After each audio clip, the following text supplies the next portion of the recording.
네, 오늘 제가 마가의 변화라는 제목으로 성경에서 우리 마가에 대한 인물에 대한 좀 진리를 한번 생각해 보는 시간으로 갖고자 합니다. 마태, 마가, 누가, 요한 이 네 사람은 예수님에 대해서 그 생애를 자세히 기록한 신약 성경의 복음서들의 저자입니다. 마태복음, 마가복음, 누가복음, 요한복음 이렇게 했어요. 제가 3월 달에 한번 마태가 만난 예수님 이런 제목으로 이 마태에 대해서, 마태의 생애에 대해서 주일날 한번 오전에 설교한 적이 있습니다. 오늘은 사실은 크게 후속이라고 할 수 있는데요. 이제 마가에 대해서, 마태의 경우에는 그가 당시에 그 죄인의 그 아주 대명사인 세리였음에도 불구하고 바로 저 자기 백성을 저희 죄에서 구원하실 분으로 오신 예수님이 그 세리를 마태를 부르셔서요 그에게 새로운 사명을 갖게 하시고 이 신약 성경의 첫 번째 책인 이 마태복음을 기록하면서 구약의 모든 역사에 이어서 어떻게 예수 그리스도가 우리의 참왕이시고 구주가 되시는가 하는 것을 잘 기록한 마태복음의 저자로 그렇게 했습니다. 이 마태는 예수님의 12제자 중에 한 명이기도 합니다. 오늘 소개하는 이 마가는 예수님의 12제자 중에 들지는 않았어요. 그리고 12제자 중에는 들지 않았지만 이 신약 성경의 두 번째 복음서인 지금 마가복음의 저자가 되어서 우리가 늘 신약 성경을 읽을 때 두 번째 책 마가복음에서 이 마태를 통해서 기록한 말씀으로 우리가 믿음의 유익을 갖게 되고 또 예수님에 대해서 알아갈 수 있게 된 것을 우리가 알고 있습니다.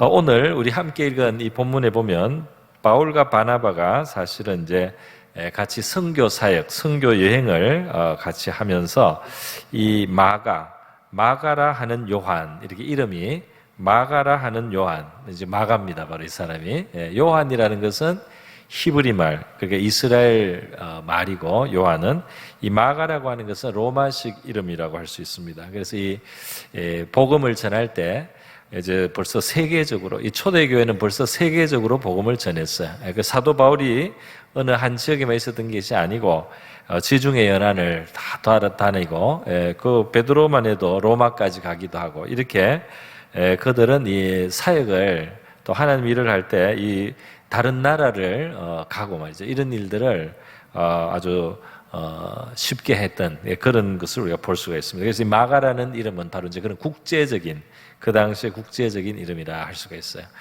우리도 요즘에는 이름 중에 이제 약간 영어식으로 이름을 한글 이름을 짓기도 합니다. 뭐 유진이라든지 이런 이름은 우리 한글로도 뜻이 되지만 유진은 영어에도 유진이라는 이름이 있을 수 있거든요. 그래서 어쨌든 이 마가라는 이름은 바로 그런 이제 국제적인 이름이라고 하겠습니다.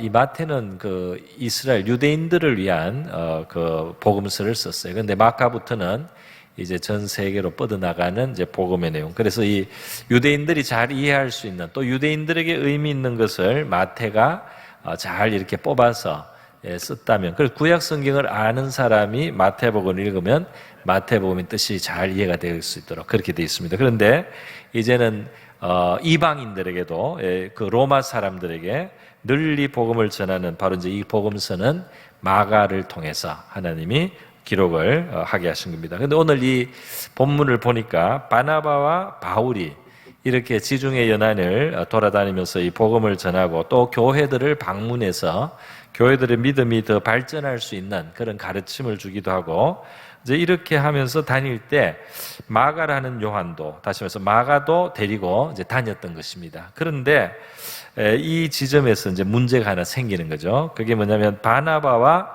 바울이 두 사람이 아주 다 훌륭한 하나님의 종들인데 이 마가를 놓고 의견이 갈렸습니다. 바나바는 마가라는 요한도 데리고 가자 그렇게 했는데 바울은 이 마가가 이전에 그 여행에서 밤빌리아라고 하는 지역에서 이 도중에 스탑을 하고 혼자 그러니까 이 떠나버렸어요. 이 고생스러운 이 선교 여행을 같이 하기를 중단해버리고 자리를 떠나버렸습니다. 그래서 그러한 자기들을 떠나 함께 일하러 가지 아니한 자를 데리고 가는 것이 옳지 않다. 이것이 사도 바울의 생각이었어요. 그래서 그런 사람은 우리가 데리고 다니면 나중에 또 머리 아프다.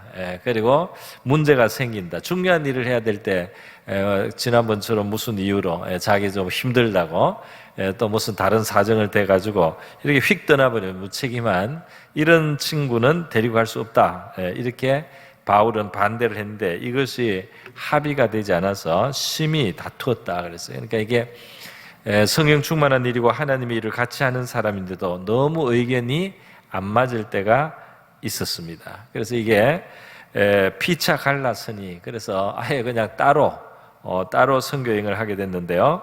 그래서 마가를 같이 데리고 가자고 했더니 바나바는 마가를 데리고 코스를 하나 정해서 쭉 가고요. 바울은 실라라고 하는 또 젊은 사람을 하나 택해가지고 수리아 길리기아로 가면서 다른 코스로 선교행을 하면서 또 교회 개척했던 교회를 돌아보는 이제 이런 일을 하면서 나름대로 또 하나님이 이 갈라진 것은 뭐 아주 아름답고 선한 일은 아니지만 그 갈라진 다음에도 각각의 일을 또 하도록 하셨다. 그런 내용을 오늘 본문이 보여주고 있습니다. 오늘 본문에서도 보여주는 것처럼 바나바는 좀 뭔가 마가하고 가까운 면이 있죠. 그리고 이 사도 바울은 적어도 요 시점에서는 마가하고는 안 맞는, 그래서 실라라고 하는 다른 통역자를 택하는 모습을 우리가 볼 수 있습니다. 이제 제가 오늘은 성경 이곳저곳 해서 우리가 평소에 참 주목하지 않는 본문들인데요. 이런 것을 이렇게 종합을 해보면 스토리가 만들어진다는 사실을 여러분이 알게 될 겁니다. 그래서 여러분이 좀 관심을 한번 가져보시고 낯설지만은 한번 제 말씀 전하는 것과 또 나타난 성경 구절을 한번 주목하시면서 마가는 도대체 어떤 사람이었으며 그의 삶에는 어떤 일들이 있었고 또 어떤 결과로 이어지는지 한번 살펴보면서요 우리가 교훈을 받을 수 있으면 좋겠습니다. 이제 바나바가 마가 가까울 뿐 아니라 마가와 굉장히 가까운 사람으로 알려진 인물이 있어요. 누굴까요? 바로 12사도 중에 수제자라보다는 베드로예요. 베드로. 우리는 요한복음을 가지고 있습니다. 또 마태복음을 가지고 있습니다. 요한도 마태도 12제자 중에 하나인데요. 이 수제자라고 하는 베드로 복음서가 없어요. 그런데 여러분, 우리가 읽고 있는 이 마가복음이 사실은 베드로 복음서라고 할 수 있어요. 베드로가 바로 이 마가와 굉장히 가깝고, 마치 오늘 이 바울이 실라를 동행해서 다니듯이 베드로가 이 마가와 굉장히 많이 교제하고 함께 했다는 것을 우리가 나중에 살펴보게 될 것입니다. 그래서요, 이 마가복음을 보면은 이 스타일이 베드로 스타일로 사실 돼 있어요. 그래서 베드로처럼 하나님이 말씀을 하면 금방 실천하는 거 있잖아요. 베드로 금방 바다에도 뛰어내리고 이렇게 행동을 실천하는 바로 이러한 그 실천력 있는 베드로. 오순절날 성령이 임하니까 그 많은 사람들 앞에서 복음을 전하면서 예수를 담대히 전했던 바로 이런 베드로의 그 스타일이 있습니다. 그런데 이 마가복음에는 바로 그렇게 주님의 말씀에 대해서 즉시로 순종하는 바로 그런 모습을 굉장히 다른 복음서보다 아주 강조해서 기록했어요. 그래서 여러분이 마가복음을 보다 보면 즉시로라는 말이 많이 나옵니다. 즉시로 이 말이 이게 바로 베드로의 그 스타일이 이 마가복음에 녹아 있다. 그러니까 이 마가는 베드로하고 가까이 또 같이 일을 하면서요, 이 베드로에게 복음을, 예수님에 대한 자세한 이야기를 들은 거예요. 그리고 그것이 결국 된 것인데 복음서로 기록이 돼요. 그래서 이 마가복음을 또 자세히 보면 뭘 알 수 있느냐 하면 다른 복음서에서는 잘 구체적으로 못했던 베드로에 대한 상세한 내용이 마가복음에는 있습니다. 그걸 봐도 이 마가복음은 이 베드로의 영향 속에서 베드로가 준 증언을, 베드로가 설명한 내용들을 마가가 듣고 기록했기 때문에 그렇게 베드로 스타일로 이제 기록이 되었다, 이렇게 이해를 우리가 충분히 할 수 있습니다.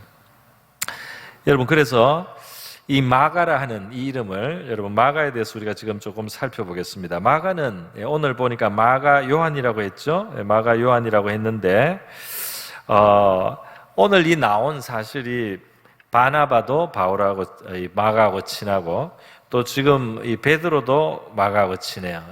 그래서 이 바나바가 누구냐?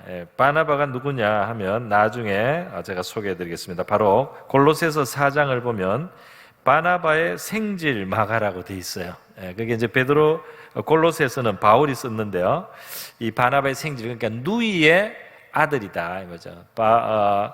바나바의 누나나 여동생의 그 아들이에요, 마가가. 그러니까 사실은 바나바는 더 마가에게 좀 애정을 가지고 있었다. 이것을 우리가 알 수가 있습니다.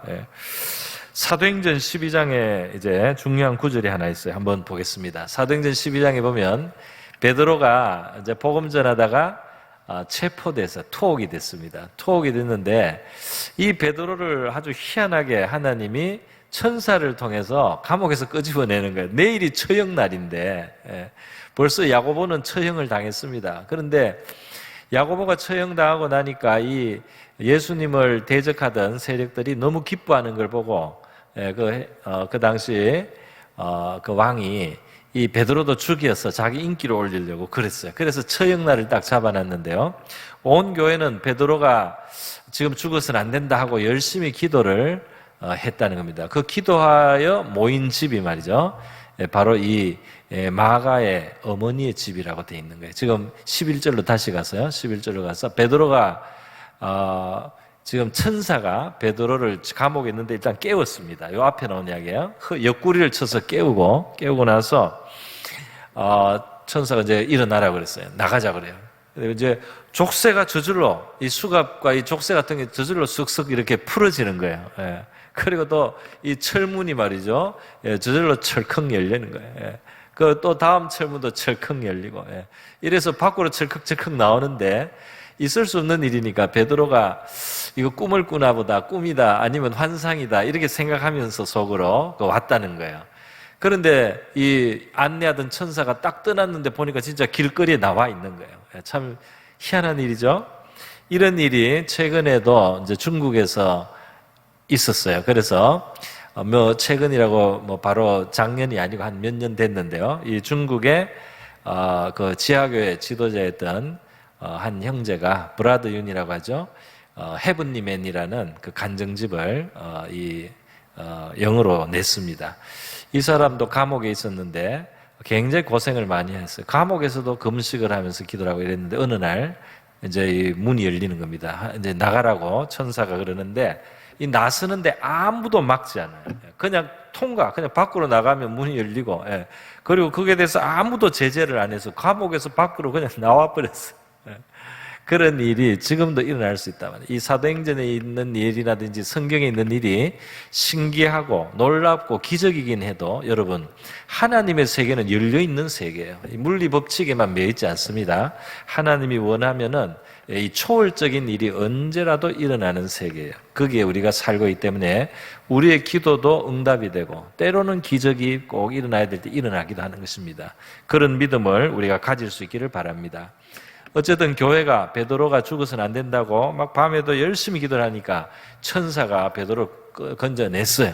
건져내고 베드로가 이제 길에서 정신이 든 겁니다. 이제 정말 참으로 주께서 그의 천사를 보내서 나를 헤롯의 손과 유대 백성의 모든 기대에서 벗어나게 하신 줄 알겠노라 하여 이제 갑니다. 12절에 깨닫고 여기도 이제 마가라는 요한이죠. 마가라는 요한의 어머니 마리아의 집에 가니 그렇게 돼 있죠. 그러니까 이 마가 요한, 이 마가의 어머니 이름은 마리아다 하는 거예요. 그리고 마리아의 집이다 이렇게 한 걸 보면 이 아버지가 안 계셨지 않느냐 이렇게 보통 사람들이 추측을 합니다. 여러분 이게 마가라는 요한의 어머니 마리아의 집, 여기에 여러 사람이 모여 기도하고 있더라 이렇게 돼 있는데요. 여러분이 생각나는 연상되는 혹시 성경이 있는지 모르겠어요. 바로 오순절날 이 120명의 제자가 모여서 기도한 집을 이 사도행전 1장에 보면 마가의 다락방이라고 표현하지 않습니까? 그죠? 마가의 그 집에서 마가의 집에서 모여서 기도했다. 지난번 성지순례를 갔을 때 이 마가의 그 집이라고 하는 곳에 가봤어요. 굉장히 일반 집이지만 크기 때문에 진짜 우리 이 본당만한 이런 공간이 큰 이렇게 방이 있는 거예요. 그런 공간이 있습니다. 그런 거기가 아마 120명이 모여서 기도할 수 있을 것이다. 이렇게 이제 추측을 지금도 하고요. 사람도 이제 그렇게 믿고 있는데요. 어쨌든 이 120명이 들어갈 수 있는 방이 있는 그 집은 이 보통 부자는 아니겠죠. 큰 집을 가졌다는 건 부자. 그러니까 마가의 환경은 어떤 환경이냐? 벌써 이게 이제 조금씩 증거가 수집되고 있습니다. 뭐냐면 아버지가 일찍 돌아가신 것 같고요. 그러나 어머니가 엄청난 재산을 가지고 있어요. 그리고 그 어머니는 신앙이 좋아요. 그래가지고 자기 집을 이 교회에서 쓰게 만드는 겁니다. 그러니까 뭐 교회 건물이 그 당시엔 따로 없으니까 집이 큰 사람, 또 공간이 넓은 사람 중에 신앙이 좋은 사람은 우리 집에서 모입시다. 이러면 거기가 교회가 되는 거예요. 물론 그것은 하나의 헌신입니다. 자기들의 사생활에 많은 제약을 받고 또 그렇게 집으로 이제 모시면 먹을 것도 때로는 이제 제도도 많이 하고 봉사를 하게 되는데 그걸 기꺼이 했다. 그걸 보면은 이 마가의 어머니 마리아는 믿음이 좋은 분이다. 이걸 충분히 추측을 할 수 있죠. 그리고 그리고 이제 그 아버지는 일찍 소천하시거나 뭐 어떻게 해서 계시지 않는 거죠. 이제 그런 환경에서 마가가 자랐다 하는 것을 우리가 알 수가 있다는 것입니다. 여러분 골로새서 아까 전에 4장 10절 11절에 그 보면은 나와 함께 갇힌 아리스다가와 바나바의 생질 마가와 이 마가에 대해서 너희가 명을 받았으며 그가 이르거든 영접하라. 유수도라는 예수도 너희에게 문안하느니라 그랬어요. 골로새서를 보면 여기서 분명히 사도 바울이 마가가 바나바의 생질이다 이렇게 말을 하고 정보를 우리에게 주고 있습니다. 근데 그러면 마가에 있어서 바나바는 외삼촌인 거죠. 외삼촌이 되는 겁니다. 그런데 이 외삼촌이 어떤 사람이냐? 바나바는 착하고 성령이 충만한 사람이다. 그게 사도행전 11장에 나온다 이 말이에요. 사도행전 11장 24절에 보면 바나바는 착한 사람이요 성령과 믿음이 충만한 자라 이에 큰 무리가 죽겠다. 그러니까 바나바가 또 상당히 지도급에 있어서 이 교회를 봉사할 때 많은 사람들이 예수를 믿게 되는 이런 일이 있어요. 그러니까 바나바는 굉장히 은혜가 충만한 사람이죠. 그러니까 어머니도 믿음이 좋고 외삼촌 바나바도 너무너무 신앙이 좋은 거예요. 그런 게 마가의 환경이다. 또 하나 바나바의 특징이 있습니다. 그게 뭐냐면 11장 25절에 여기 이어지는 건데요. 바나바가 사울을 찾으러 다소에 가서 만남에 그러죠. 지금 사울이 25절 다시 사울이 다소에 있다 이게 무슨 말이냐면 사울이 이제 교회를 핍박하다가 예수님을 만났습니다. 예수님이 부활하신 예수님을 이 대낮 이 광명한 낮에 말이죠. 핍박하러 가는 길에서 만나서 태양보다 더 밝은 광채에 쌓이신 예수가 이 사울 앞에 나타나서 이때는 이름이 아직 사울입니다. 왜 너가 나를 핍박하느냐 사울아 그러면서요. 이제 진짜 예수님이 구세주라는 걸 알려줬어요. 그랬더니 그 꼬꾸라지고 사울이 이제 완전히 180도 전향을 해서 그렇게 핍박하던 그 예수를 대번에 예수가 그리스도라고 전하기 시작하는 겁니다. 예수가 진짜 하나님 보내시다. 그러니까 이 사울이 나중에 이제 바울로 이름을 바꾸는데 그래서 우리가 바울로 많이 알죠. 이 바울이 굉장히 사람이 결단력이 강하고 확실해요. 그래서 이 사람은 옳다고 생각하면 핍박자도 될 수 있고 또 옳다고 생각하면 바꿔서 교회를 위해서 고난받는 사람이 또 기꺼이 된 이런 바울입니다. 자, 무슨 이야기냐? 왜 다소에 있느냐 바울이? 그런데 이 바울이 전향을 하고 나서 너무 열심히 예수를 전하니까 그 옛날에 그 바울과 같은 편에 있었던 이 일반 예수님을 대적했던 유대인들이 너무 이 바울이 여기 나오는 사울이 미운 거예요. 자기 편이었다가 그 반대로 확 돌아서 버리니까, 자기들의 적이 되니까.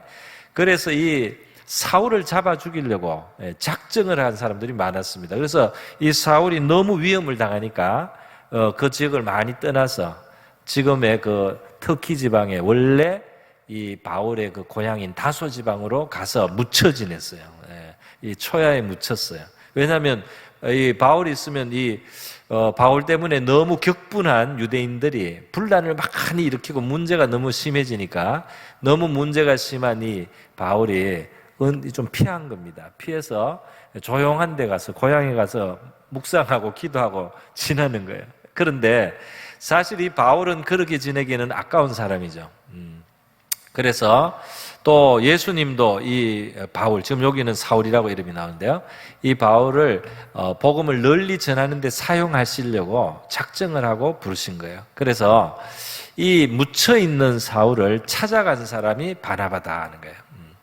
그래서 이 바울이 전향을 했지만 많은 사람들이 의심을 가지고 있었습니다.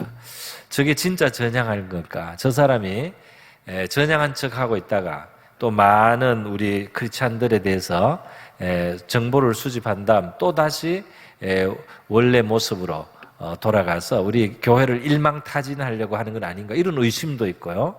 그렇기 때문에 이 사울은 다 어느 쪽에서도 환영을 못 받는 겁니다. 원래 그 예수님을 대적하던 유대인들도 이 바울을 적으로 생각하고 있고 죽이려고 했고, 또 교회, 핍박받은 교회는 자라보고 놀란 가슴이 소뚜껑 놀란다고 합니까? 이 사울 이름만 들어도 기분이 일단 안 좋아요. 너무 많은 사람이 핍박을 받았고 심지어 죽기도 하고. 그렇기 때문에 이 사울이 초에 묻혔을 때 아무도 관심을 갖지 않았다 이 말이에요. 그런데 그 사울을 찾으러 멀리 다소까지 가서 이 사람에게 주님이 주신 은사와 재능이 있는데 이것을 교회에서 발휘하게 해야 된다. 그렇기 때문에 이 바울을 묵혀둬서는 안 된다 하고 찾아간 사람이 바로 바나바다 이 말입니다. 그러니까 바나바는 그 사람 또는 성도의 가치를 아는 사람이에요. 그 사람이 뭐 좀 오해를 받거나 문제가 있거나 좀 뭐 그것 때문에 해도 그 사람의 그 가치를 알고 그걸 살려주려고 하는 그런 의지가 있는 아주 진짜 착하고 선하고 또 영적인 사람입니다. 그래서 이 바나바가 이 사울을 찾아 다소에 가서요, 그를 데리고 안디옥이라고 하는 아주 중요한 지역에 와서 1년간 많은 사람들을 가르쳤어요. 그러니까 바나바도 잘 가르치는 사람이고 또 사울도 워낙 그 구약 성경이나 이런 데 많은 지식을 가지고 있었기 때문에 예수님을 믿고 나서 구약 성경의 의미를 예수 안에서 다시 재해석을 하는 그 능력이 바울에게 엄청난 능력이 있었습니다.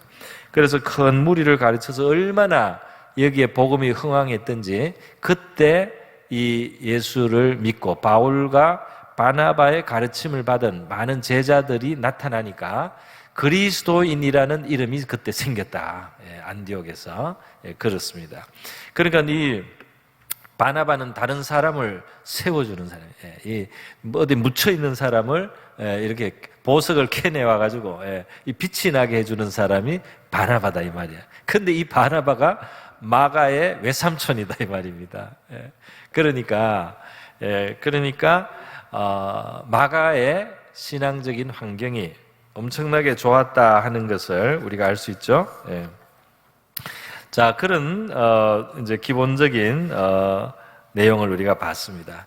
자, 그런데 오늘 여기에 지금 사도행전 15장 사건이 일어나기 전에 마가에게 있었던 중요한 사건이 있어요. 그거를 우리가 먼저 보고 마가의 이제 그 신앙 여정에 대해서 우리가 한번 살펴보도록 하겠습니다. 그것이 어디 있느냐면 마가복음 14장에 있어요. 마가복음 14장에 보면 예수님이 겟세마네 동산에서 체포되는 그런 장면입니다. 체포되니까 어떻게 돼요? 처음에는 제자들이 저항을 좀 하는 것도 보였는데 막상 예수님이 딱 체포가 되고 예수님도 순순히 그들에게 잡히시니까 결국 제자들이 도망갔습니다. 도망갔어요. 자기들 잡힐까 봐. 제자들이 다 예수를 버리고 도망하니라. 베드로도 물론 도망했습니다. 그런데 이때 한 청년이 벗은 몸에 배 혼니부를 두르고 예수를 따라가다가 무리에게 잡힘에 배 혼니부를 버리고 벗은 몸으로 도망하니라. 그래 돼 있죠. 예. 여러분 이 구절이 좀 왜 있는지도 잘 모르겠고, 왜 마가복음 14장에 이렇게 배 혼니부를 들고 있던 청년이 잡힐까봐 이렇게 그 혼니부를 버리고 벗은 몸으로 도망, 이 이야기가 왜 있는지도 우리가 참 의아한데요. 이 마가와 관련하면 의미가 이해가 됩니다. 바로 마가복음에만 있는 내용이에요. 마가복음에만 있는 이 내용, 이 청년이 누구냐에 대한 이제 추측이 가능한 거예요. 마가복음에만 있습니다. 그러니까 이게 마가의 가능성이 많다 이 말이죠. 그 말이 좀 맞아요. 왜 맞느냐면 지금 예수님이 체포되는 밤이 굉장히 늦은 밤이에요. 늦은 밤에. 그래서 지금 이제 예수님이 체포가 됐을 때 도망간 제자들이 그 제일 잘 모이는 데가 마가 요한의 집이에요. 거기서 사실 성만찬도 그 집에서 했지 않느냐 이렇게 추측을 합니다. 그래서 거기가 뭐 이후에도 기도하는 장소고요. 그러니까 이제 제자들이 예수를 버리고 도망갔는데 막 도망가서 그 모이던 곳에 간 겁니다. 가서 이제 거기서 보고가 막 된 거죠. 이제 막 말을 하는 거죠. 아, 예수님 막 잡혔다. 우리가 못 지켜드렸다. 막 하고 뭐 정신이 없고 막 탄식을 하고 이렇게 하는데 이제 그때 마가가 집에서 자다가 이제 벗고 잔 거예요. 벗고 혼입을 덮고 자는데 너무 시끄러워서 깬 것 같아요. 깨고 그리고 막 제자들이 그 예수님 우리가 좀 버렸지, 우리가 두고 그냥 달아났지만 예수님 찾으러 가자 하고 막 이런 사람이 생긴 거예요. 그러니까 마가가 비몽사몽간에 그냥 자던 대로 혼입을 그냥 두르고 따라 나선 것 같아요. 정신이 없죠. 그래가지고 혼입을 두고 하는데 진짜 베드로도 멀찍이 체포돼 가는 예수님을 따라가기 시작했습니다. 우리 성경을 자세히 보면 베드로가 멀찍이 예수를 따라갔다. 처음에는 그 자리를 피했지만은 자기가 예수님을 끝까지 지켜드리겠다는 맹세도 하고 했었잖아요. 그러니까 또 거리를 두고 눈치 못 채게 이렇게 따라가는 그런 제자들이 있었던 거예요. 그리고 이 지금 마가도 그 중에 그냥 섞여 있었어요. 그러니까 이게 지금 마가가 어떤 확실한 의지가 있었으면 옷을 입고 이렇게 나섰을지도 모르겠어요. 뭐 하여튼 정신이 좀 없이 그냥 막 소란 중에 자기도 모르게 그 안에 끼어가지고 다시 예수님을 따라가려고 하는 이 제자들하고 같이 있었던 것 같습니다. 그런데 그러다가 다시 눈에 띈 거예요. 예수님 체포하고 이랬던 사람들한테. 그래서 이제 그들이 달려든 겁니다. 그러니까 또 막 도망간 거예요. 또 막 도망가는데 이 청년 아마 마가는 이제 배 혼니부를 두르고 따라가다가 물에게 잡힘에 배 혼니부를 버리고 벗은 몸으로 도망가더라. 별로 명예스럽지는 않죠. 모양이 좀 우습게 됐습니다. 참 우스운 이야기, 좀 부끄러운 이야기, 개인적으로는 상당히 부끄러운 이야기고 좀 웃었고, 뭐 제대로 뭐 예수님을 지켜드린 것도 아니고, 뭐 어중간하게 정신없이 따라가다 뭐 배 혼입을 뺏기고, 이 배 혼입을도 이제 하나의 그 우리의 어떤 그 클루, 그러니까 이게 하나의 단서가 돼요. 무슨 단서냐면은 부잣집이라. 배로 된 이불, 이것은 세마포를 말하는 겁니다. 그러니까 이게 고급으로 된 이불이에요. 그러니까 이 배혼이불, 그러니까 부잣집 아들이다 이 말입니다. 마가가. 그래서 예수님을 따라가다가 또 이제 뭐 끝까지 싸우거나 뭐 그러지도 못해. 그냥 또 이불만 그 사람들이 잡고 그냥 몸만 빠져나와가지고 속옷은 입었는지 모르겠어요, 어떻게. 그래가지고 하여튼 뭐 자니까 아주 기본 속옷은 입었겠죠. 그래서 도망갔던 좀 부끄러운 이야기, 상당히 창피하죠. 창피한 이야기인데 이 사람의 창피한 이야기를 남이라면 오히려 못 쓸 거예요. 그런데 마가는 그게 자기이기 때문에 썼어요. 내가 이렇게 창피한 사람이었다. 그렇게 오히려 썼습니다. 그런 게 다 뜻이 이제 있는 거죠. 수치스럽다 먼저. 우리 하나님을 섬긴다고 섬기는데 내가 지나오고 보니까 창피하다 진짜 어떤 일은 정말 수치스럽고 정말 창피하다 먼저. 얼굴이 참 떳떳해지는 생각하면 그런 부끄러운 일이 있다 말이죠. 마가가 내가 그런 교인이었다. 나는 예수님을 믿노라 하였고 또 우리 주변에 믿음의 사람들도 있고 또 좋은 환경도 있고 그랬지만은 내가 정말 말하기 부끄러운 여러 사람들 앞에 정말 창피한 그런 사건이 내가 이 예수님 믿는다고 하면서 나는 그런 일이 있었다 이렇게 고백을 했다 이렇게 볼 수가 있습니다. 그래 진실하게 자기의 그런 수치를 마가가 표현을 했다 이렇게 보는 거죠. 그런데 그랬던 마가예요. 그러니까 이 청년은 좀 예수님을 따라가는 듯하지만 이 상황이 어려지니까 창피한 모습이 되어 도망가는 그런 부끄러운 모습. 그런데 오늘 바로 이 사도행전 15장에서 말이죠. 이 결국 바울과 바나바가 갈라지게 된 그 이유, 밤빌리아스면서 바로 이 앞에 사건입니다. 바울과 바나바와 마가가 꽤 동행을 사실은 했었어요. 12장 25절에 보면 바나바와 사울이 부조하는 일을 마치고 마가라는 요한을 데리고 예루살렘으로 돌아오니라. 이런 표현이 있지 않습니까? 그러니까 이때 마가 요한이 어느 정도는 동행을 한 건 사실이잖아요. 그죠? 그러나 여기 보니까 오늘 시작할 때 읽은 본문에 보니까 밤빌리아에서 중간에 그만둔 겁니다. 마가가 그만뒀어요. 그러니까 추측이죠. 추측인데 그 이유가 아주 정당했다면 바울이 그 마가 요한은 앞으로 우리하고 같이 일하면 안 돼 이렇게 하지는 않았겠죠. 그런데 이유가 정당하지 못했다 이 말이에요. 그러니까 우리가 충분히 이해되는 것은 뭐냐면 힘들어서 그만둔 거예요. 이 선교 그 사역이라는 거 여행을 계속 다니고 때로는 핍박을 당하고 또는 위험도 있고 이거 좀 하다가 아유 너무 힘들다 나 도저히 못해 외삼촌 나 그만둘래요. 그래가 그냥 떠나버렸다 이 말입니다. 그래서 말하자면 바울한테는 찍혔어요. 바울은 아유 저 친구는 우리 앞으로 다음엔 쓰면 안 되겠다. 그런데 이제 다음에 바나바는 이번에 같이 한 번 더 하자 했더니 바울이 반대를 한 겁니다. 반대를 하고 나는 당신 생질 마가 그 하나님의 일꾼으로서 부족하다고 생각하고 같이 일하면 안 된다. 오히려 방해가 되고 우리 어떤 여행 계획에 착오를 일으킬 사람이다. 같이 할 수 없다. 이렇게 바울은 그렇게 이유가 있는 거죠. 그렇게 반대하고 그래 그것이 결국 두 아주 훌륭한 지도자들의 이 분열의 결과를 맺으면 이 마가가 문제하다 이 말이에요. 문제아가 되었습니다. 여러분 왜 이럴까요? 혼니부를 대충 뒤집어 쓰고 따라가다가 벗겨가지고 벗은 몸으로 도망한 모습 그리고 또 여행을 이 아주 훌륭한 사도들과 같이 가다가 그 여행이 선교 여행이 어렵기 때문에 중간에 그냥 아니 나 못하겠어요 하고 그냥 그만두고 간 그 청년 이게 마가다 이 말이에요.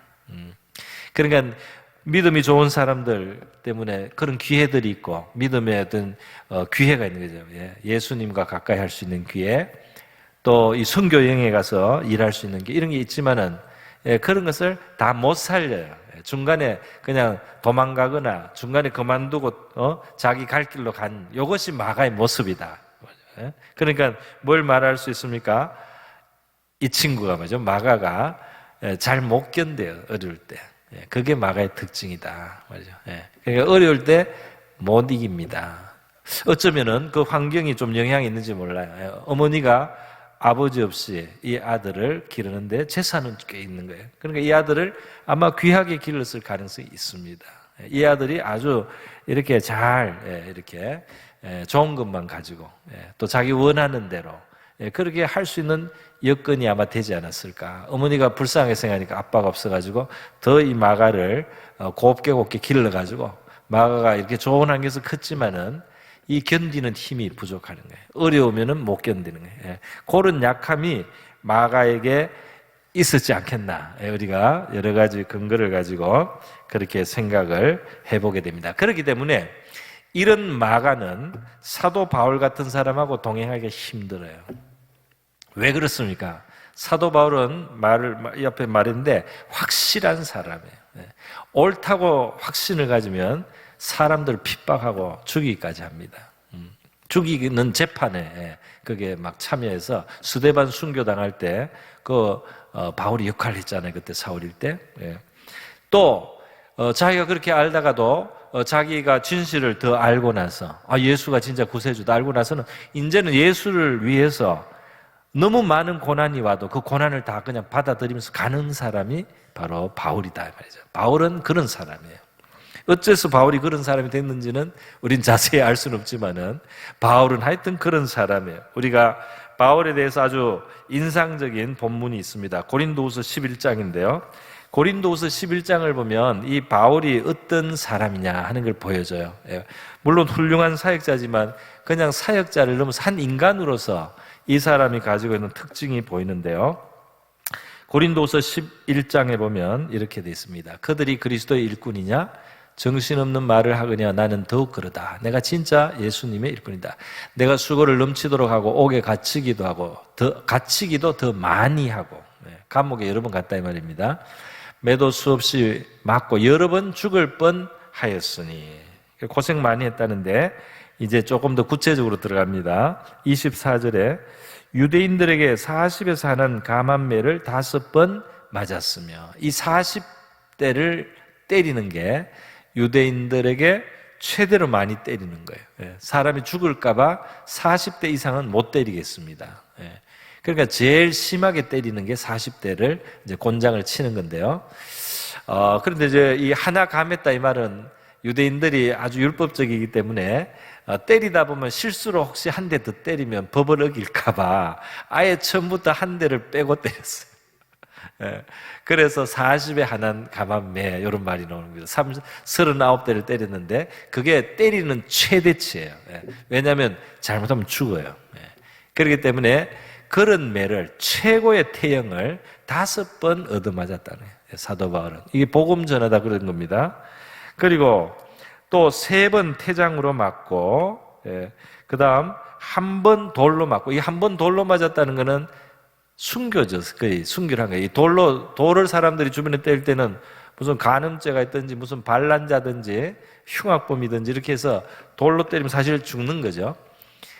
사도 바울이 사람들에게 에워싸서 돌을 맞았습니다. 그래서 뻗었어요. 그러니까 죽은 줄로 사람들이 생각을 했어요. 그 죽은 줄 알고 시체라고 생각하고 끌고 가서 성 밖에 버린 겁니다. 그런데 이제 장례를 치르려고 그 소식을 듣고 이 바울을 아는 사람들이 와서 이렇게 했는데 숨이 돌아왔어요. 그래서 숨이 돌아온 바울이 정신이 든 다음 다시 그 성에 들어갔다고 기록이 되어 있습니다. 사도행전에. 그러니까 죽었다가 까무라쳤다가 살아나도 자기 일을 계속하는 사람이 바울이다 이 말이에요. 3번 파선했다 그랬죠. 이거 배가 가다가 지중해 같은 데서 풍랑을 만져서 배가 깨진 일이 3번 있었다 이 말이에요. 그러니까 우리 그 사도행전 뒤쪽에 보면 배가 한번 풍랑 만나서 깨진 게 한 번 나옵니다. 한 번. 그런데 그런 일을 바울은 3번을 겪었다면 그 중에 한 번은 일주야를 깊은 바다에서 지냈다. 그러니까 이 어떻게 살았는지 모르겠어요. 이 배가 깨졌는데 널빤지 같은 거 하나 잡고 말이죠. 일주일을 바다에 떠다닌 거예요, 그냥. 그런 생활도 했단 말이에요. 또 26절에 보니까 여러 번 여행하며 강의 위험, 강도의 위험, 동족의 위험, 이방인의 위험, 신의 위험, 광야의 위험, 바다의 위험, 거짓 형제 중의 위험. 그러니까 이제 이 거짓 형제라는 거는 이제 안 믿는데 믿는 척에 들어와가지고 이제 고발하고 이런 사람이겠죠. 또 27절에 수고하고 애쓰고 여러 번 자지 못하고. 그러니까 뭐 하여튼 사정상 잠도 못 자고 줄이고 목마르고 여러 번 굶고 춥고 헐벗었노라. 얼마나 고생을 많이 합니까? 28절에 정신적 고통도 있어요. 이외에 이런 고사하고 아직도 날마다 내 속에 눌리는 일이 있으니 곧 모든 교회를 위하여 염려하는 것이라. 그 고생을 하면서도 자기 걱정이 아니고 교회 걱정을 하고 있다 이 말입니다. 이것이 사도 바울이에요. 이런 사람에게 마가가 제자로 보이겠습니까? 마가 같은 사람이 제자로 보이겠어요? 그게 무슨 제자예요? 그러니까 같이 못 가는 겁니다. 그러니까 이렇게 하는 바울이 봤을 때 마가는 제자도 아니에요. 전 예수 믿는 사람도 아니에요.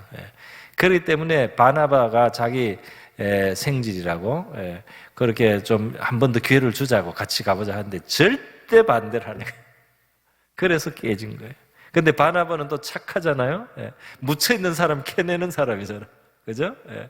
원석을 캐내서 빛나게 해주는 바나바. 예. 착한 사람. 예. 그리고 다른 사람을 세워주는 은사가 있는 사람. 그 바나바는, 이 마가는 그래도 잠재력이 있다 말이야. 마가는 비록 지금은 그렇지만은, 이 마가는 우리가 계속 같이 좀, 사역도 하고 이렇게 해서 이 길러줘야 돼. 이렇게 했기 때문에, 예. 바울은 바울대로 이 마가를 거절할 분명한 이유가 있고, 또 바나바는 바나바대로 기회를 주자는 분명한 이유가 있을 때 그렇게 결렬이 됐다 이 말이에요. 그러니까 그들의 동기가 나름대로 그게 있기 때문에 하나님이 그 결렬된 거를 가지고 다 사용을 두 사람을 해줬어요. 어떤 사심을 가지고 그 갈등을 한 사람은 없습니다. 어쨌든 마가가 문제예요. 마가가 안 그랬으면 이 바울과 바나바가 그렇게 갈라질 이유도 없지 않겠습니까? 네. 자, 그러면 이제 이렇게 돼서 마가에 대해서 우리가 좀 탐색을 해봤는데요. 이제 이 마가가 어떻게 이 베드로 복음이라고 하는 마가복음을 쓰게 됐느냐 말이죠. 바로 베드로와의 관계를 통해서 마가는 성장하게 됐다 이 말입니다. 그러니까 바울에게 있어서는 쓸모없는 사람이에요. 바울에게 있어서는 인정할 수 없는 신자예요. 그러나 베드로에게는 다르다 이 말입니다. 왜 베드로에게는 다릅니까? 베드로는 마가와 마찬가지로 자기가 수세자임에도 불구하고 예수님을 모른다고 맹세하며 부인하는, 자기도 생각하지 못했던 자기의 엄청난 연약함을 직면을 했던 사람이에요. 내가 그것밖에 안 되는구나. 내가 이렇게 치사한 인간이구나. 내가 이렇게 비겁한 인간이구나. 내가 이렇게 정말로 무능한 인간이구나. 내가 이렇게 예수님을 배반할 수 있는 인간이었구나. 그것을 깊이 체험했던 이 베드로, 그 베드로가 이 마가를 데리고 나중에 함께 일했던 것입니다. 그러니까 이 베드로는 자기의 연약함이 있었기 때문에 이 마가를 이해해 준 거예요. 사람이 그럴 수 있다 말이야. 사람이 그렇게 연약할 수 있다 이거를 이해해 준 것입니다. 그리고 마가도 베드로가 열었던 사람들에게 볼 때는 예수님의 수지자라고 하고 큰 소리 치더니 창피나 당하고 예수님 부인하고 목숨 건지고 이렇게 했던 아주 부끄러운 사람이다 하는 이렇게 좀 무시할 수도 있고 뒤에서 손가락질도 할 수 있는 그런 베드로지만 마가에게 있어서는 베드로를 뭐 그렇게 판단할 자격이 없어요. 자기의 지나온 길도 자랑스러운 게 별로 없습니다. 그래서 마가는 또 베드로하고 베드로한테 배울 그런 자세가 있는 거죠. 여러분, 베드로가 예수님을 부인하는 그 믿음의 큰 실패를 하기 전에 예수님이 베드로를 위해서 기도해 줬어요. 누가복음 22장 있지 않습니까? 예수님이 모든 걸 다 미리 내다봤어요. 뭐라고 했습니까? 시몬아 시몬아. 이 시몬은 베드로의 다른 이름이죠. 시몬아 시몬아, 사탄이 너를 밀가부로 다루고 요구한다. 그러니까 너가 죽기까지 나를 따르겠다고 하니까 사단이 하나님한테 이미 청구를 했다. 한번 시험할 수 있게 해달라고. 그러나 내가 너를 위하여 내 믿음이 떨어지지 않기를 기도하였으니 너는 돌이킨 후에 내 형제를 굳게 하라. 그러니까 나는 너를 위해서 기도하는데 너는 한번 실패는 할 거야. 그러나 그 실패가 끝이 되기는 하지 않겠다. 너는 거기서 돌이켜서 일어나는데 그렇게 하도록 내가 기도를 하는데 너는 그렇게 한번 넘어졌지만은 일어나면 너가 다른 형제를 굳게 해줄 수가 있다. 이렇게 예수님이 말씀하신 겁니다. 그런데 바로 예수님의 말씀대로 되는 거죠. 예수님이 뭐라고 했어요? 그 베드로는 아니 주여 내가 옥에도 같이 가고 죽는데도 가기를 각오했습니다. 그랬더니 베드로야 오늘 닭 울기 전에 너가 3번 나를 모른다고 부인하리라. 이런 이야기가 있었거든요. 그렇기 때문에 베드로가 이제 닭이 꼬끼어 울을 때 벌써 3번 예수님 모른다고 하고 막 가슴에 이제 자기 자신의 부끄러운 모습을 알고 이제 통곡하고 울고 그랬다고 성경에 나와 있지 않습니까? 그런 베드로였기 때문에요. 이 베드로를 나중에 예수님이 갈릴리 호수에서 만나가지고 너가 나를 사랑하냐 3번 묻고 말이죠. 내 양을 쳐라, 내 어린 양을 먹이라, 내 양을 먹이라, 뭐 이렇게 사람들 앞에서 베드로를 다시 일하라 그러잖아요. 그러니까 베드로가 이제 겨우 할 수 있는 겁니다. 그렇게 했던 이 베드로가 이 사도 바울 같은 사람한테는 용납이 안 되는 그런 그 마가를 거둔 겁니다. 거두고 믿음을 길러줬어요. 또 같이 일을 했어요. 베드로도 많이 사역을 했거든요. 로마까지 가기도 하고요. 그래서 베드로전서 5장 13절에 아주 베드로와 마가의 관계를 보여주는 구절이 있습니다. 이 뒤에 나오는 인사말 중에 있는데요. 보세요. 같이 읽습니다. 시작. 택하심을 함께 받은 바벨론에 있는 교회가 너에게 문안하고 내 아들 마가도 그래. 여기 아마 택하심을 받은 바벨론, 이거는 로마를 상징하는 것 같아요. 그 로마 교회, 베드로가 로마에도 있었으니까 거기에서 이제 인사를 한다. 그러면서 내 아들 마가라 그랬어요. 이건 혈육으로 마가 아들은 아닙니다. 근데 이게 신앙적으로 그렇게 여길 정도로 가깝다 이 말이에요. 마가는 베드로를 따르고 베드로에게 배우고 베드로를 섬기고 베드로는 마가를 사랑하고 마가를 육성해주고 마가를 잘 이끌어 주려고 하고 이 관계가 깊은 관계가 베드로와 마가 사이에 있었다 이 말이에요. 그러니까 베드로의 아들이 된 거예요. 영적으로. 그래서 마가는 성장을 한 겁니다. 그리고 마가복음을 쓰게 된 거예요. 그러니까 베드로 복음을 이 마가가 베드로의 좋은 것, 그 실수를 했지만은 워낙 예수님의 진짜 그야말로 수제자였고 어떤 면에서 참 훌륭한 점이 많잖아요. 그 베드로를 좋은 것을 마가가 흡수한 거예요. 그리고 아주 중요한 일을 한 겁니다. 복음서를 하나 썼잖아요. 엄청나게 중요한 일. 그러나 마가의 훌륭한 점은 복음서 하나를 썼다는 거에 그치는 게 아니에요. 그냥 이 하나의 뭐 글 하나를 잘 정리를 해가지고 그거 하나 잘 생산한 그게 마가의 훌륭한 점이 다가 그것만 해도 뭐 엄청난 일이지만은 두고두고 그 마가복음 때문에 은혜 받은 사람이 수만, 수십만, 수백만, 수천만일 수 있잖아요, 그죠?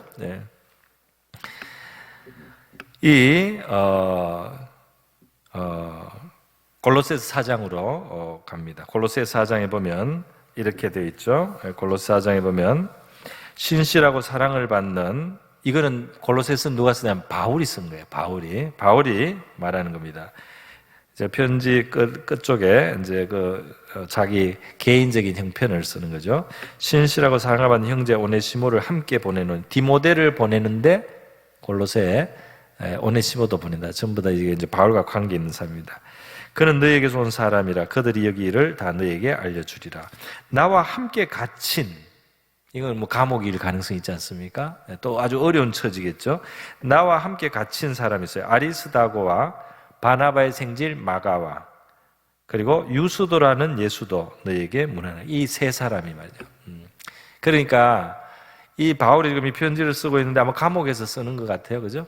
그래서 이 나와 함께 갇힌 아리스다고 바나바의 생질 마가 그리고 유수도 또는 예수라고도 이름하는 이런 사람들이 지금 내 옆에 있으면서 내가 편지를 내게 쓰니까 자기들 인사도 좀 전하라고 말한다. 그들의 문안하느니라 이렇게 썼다 이 말이에요. 그러니까 지금 여기에 같이 마가가 갇혀 있어요.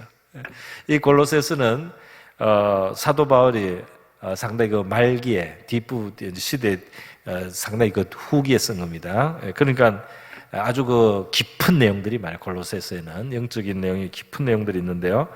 그러니까 이게 바울의 사역의 아주 늦은 시기입니다. 그런 나이가 많이 들었을 때 그때 바로 감옥에 같이 마가 있다 이 말이에요. 그렇게 이전에 도망갔던 그 마가가 그래서 바울이 용서가 안 돼가지고 다시는 이 친구하고 같이 안 가겠다 했는 그 친구가 바로 바울 옆에 같이 있다 이 말이에요. 그 옥에 갇혀 있다 말 같이 있으면서 문안을 하는데 11절에 보니까 그들은 할레파이나 이들만은 하나님의 나라를 위하여 함께 역사하는 자들이니 인정하는 겁니다. 하나님의 나라를 위해서 함께 역사하는 자들이다. 내하고 지금 감옥에 갇히는 이런 사람들이 나의 위로가 되었느니라. 바울이 이 마가가 자기를 위로하는 사람 중에 하나다. 자기에게 힘이 나게 해주는 사람이다. 같이 고생도 하고 이렇게 바뀌었습니다. 할렐루야. 마가를 만드는데 바울이 크게 기하지는 못했던 것 같아요. 왜냐하면 바울은 바울의 그 스타일이 있기 때문에 마가하고는 잘 안 맞았어. 마가가 부족할 때 그 사람을 붙들어주는 역할은 바울의 역할은 아니에요. 그런데 그 역할을 베드로가 했습니다. 제일 성질이 급해 보이고 제일 잘난 척한 것 같은 그 사람이 굉장히 찌그러져 가지고 정말 창피한 사람이 된 다음에 이 사람이 말이죠, 다른 연약한 사람을, 다른 실패자들을 일으켜주는 그 역할을 하게 된 거예요. 할렐루야. 참 희한하지 않습니까? 그래서 참 하나님은 말이죠, 이 영광을 받으시고 우리 교만한 사람이 될 수 없는 그런 참 일들을 이루어 가시는 것 같아요. 디모데후서 4장 11절에도 마찬가지입니다. 여기 마지막입니다. 요거는 이제 바울이 또 디모데한테 쓴 거죠. 이것도 아주 마지막. 이건 진짜로 바울이 이제 내년쯤 돌아가시기 전에 그렇게 쓴 건데요. 누가만 나와 함께 있느니라. 너가 올 때 마가를 데리고 오라. 자기의 마지막이 가까운 것을 알 때입니다. 그리고 이제 내가 얼마 안 남았다. 내가 얼마 안 남고 이제 내 생명을 다 쏟아붓고 나는 주님이 부르신 상으로 이제 간다 말이죠. 그런데 그 마지막에 보고 싶은 사람 마가예요. 너가 올 때 마가를 데리고 오라. 저가 나의 일에 유익하니라. 할렐루야. 그래서 이 마가가 옆에 있기를 바울이 원하고 또 그가 나에게 도움이 많이 된다. 옆에 있으면 좋겠다 하고 지금 디모데에게 마가를 데려오라는 말을 남기는 것입니다. 여러분, 우리의 신앙이 성장하고 발전해 가는데 여러 가지 경로가 있을 거예요. 그래서 금방에 어떤 일로 우리를 우리 자신이나 다른 사람을 판단하는 것은 성급하다고 할 수 있습니다. 하나님께서는 마가를 이렇게 변화시킬 그 유약한 사람이죠. 유약한 청년에 너무 뽀사랗게 커가지고 유약해. 환경이 좋아도 환경이 좋은 게 다 좋은 건 아니죠. 너무 그렇게 해가지고 어려움을 못 견디는 유약하게 보이던 그 친구도 우리 주님께서 그를 베드로를 통해서 붙들어 주신 겁니다. 베드로가 너는 돌이킨 후에 너 형제를 굳게 하라. 그 예수님이 베드로에게 했던 바로 그 말에 참 1번으로 적용된 사람이 마가라고 할 수가 있어요. 그래서 열매를 많이 맺게 된 거죠. 마가는 유용한 사람이 됐고 나중에 고난도 받고 그리고 이 사도 바울 같은 사람이 봐도 유익한 사람이고 위로가 되는 그런 사람으로 성장했다. 오늘 이렇게 변화되는 마가의 모습을 보면서 우리도 우리의 삶 속에 우리 하나님께서 여러 가지 형편과 상황을 사용해서 우리를 기르시고 성수의 길로 인도하신다는 사실을 기억하시고요. 우리 하나님 앞에 자기를 돌아보는 시간 될 수 있기를 바랍니다.